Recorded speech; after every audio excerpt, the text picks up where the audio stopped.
Pemirsa, baru saja Majelis Hakim Pengadilan Tipikor Jakarta menjatuhkan vonis terhadap mantan Menteri Sosial Juliari Peter Batubara selama 12 tahun penjara atau lebih berat daripada tuntutan jaksa, yaitu hanya 11 tahun penjara.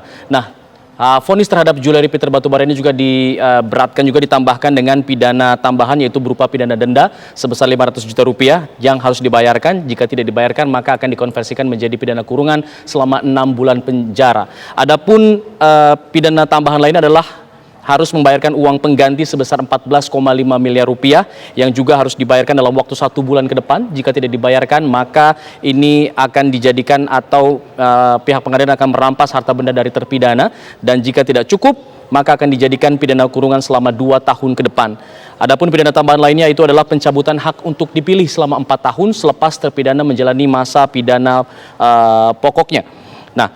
Atas putusan ini, Juliari Peter Batubara menyatakan masih akan pikir-pikir apakah akan menolak atau menerima putusan vonis dari majelis hakim tersebut. Begitu pula dengan penentuan sikap dari pihak jaksa penuntut umum. Untuk mengetahui bagaimana kondisi terbaru di Pengadilan Tipikor Jakarta, sudah ada rekan kami Gita Iha yang akan mengabarkan langsung perkembangannya. Gita, silakan. Ya, baik Alfat dan juga pemirsa, baru saja kita mendengar vonis ataupun pembacaan putusan dari Majelis Hakim Pengadilan Tindak Pidana Korupsi Jakarta Pusat yang diketuai oleh Hakim Muhammad Danis yang baru saja mengetok palu dan memberikan hukuman terhadap terpidana kasus korupsi suap pengadaan bansos COVID-19 yang juga mantan Menteri Sosial Republik Indonesia Juliari Peter Batubara selama 12 tahun kurungan penjara. Ini vonis yang lebih berat dari tuntutan jaksa penuntut umum KPK yang sebelumnya menuntut hukuman bagi Juliari ini diberikan selama 11 tahun penjara dan denda 500 juta rupiah subsidiar 6 bulan kurungan penjara. Dan selebihnya Alfat dan juga pemirsa, hakim ataupun majelis hakim menjatuhkan hukuman ini sama dengan jaksa penuntut umum. Di antaranya saya bisa membacakan tadi hakim juga sudah menyampaikan bahwa selain 12 tahun dan denda 500 juta rupiah, ini ada pidana tambahan di mana Juliari P. Batubara ini harus membayar uang pengganti sebesar 14,5 miliar rupiah.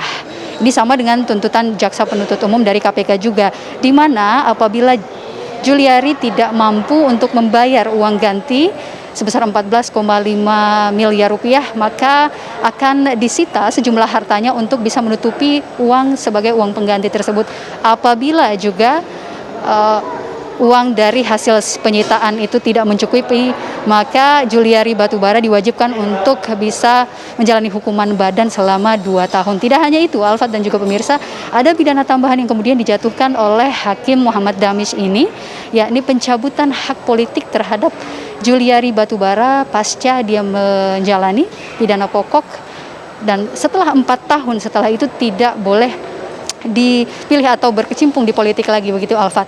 Dan kalau kita melihat situasi terkini di sini Alfat dan juga pemirsa, kami masih menunggu pernyataan dari jaksa penuntut umum dari KPK, karena memang tadi kami sempat memantau dan melihat bagaimana sikap dari jaksa penuntut umum, baik juga Juliari dan juga kuasa hukumnya Magdir Ismail, yang mengatakan bahwa akan mempelajari dulu hasil putusan dari majelis hakim untuk kemudian apakah akan mengambil sikap menerima hasil putusan secara keseluruhan atau justru akan menolak dan mengajukan banding.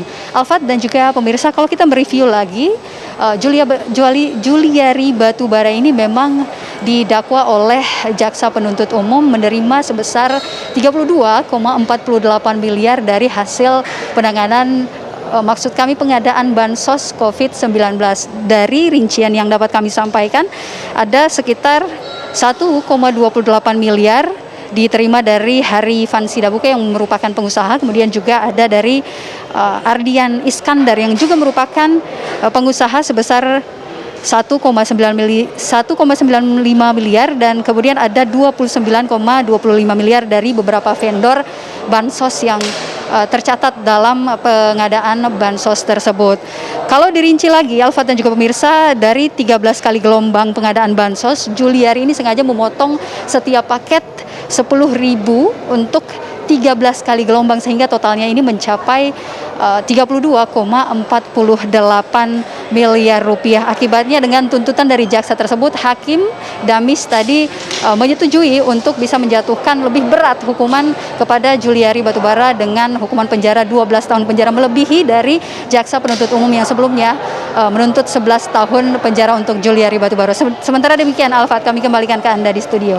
Ya Gita, apakah kita masih bisa memiliki kesempatan untuk meminta keterangan dari pihak kuasa hukum yang mungkin kita tahu berada di ruangan yang berbeda dengan ruang persidangan pada hari ini?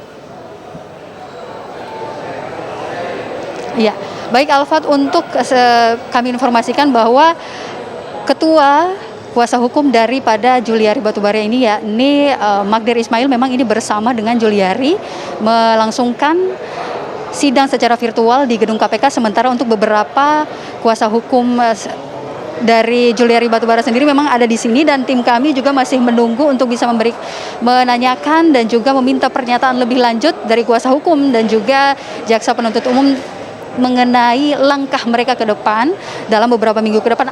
Atau akankah mereka menerima hasil putusan dari majelis hakim atau justru akan menolak dan mengajukan banding. Kami masih berusaha, Alfat. Baik, pertanyaan yang sama juga nanti kita harapkan bisa dijawab oleh pihak jaksa penuntut umum dari KPK atas putusan ini. Nanti kita akan beri kesempatan Anda untuk mencari informasi tersebut. Sementara itu kita jeda dulu pemirsa. Breaking News Tivan akan kembali sesaat lagi.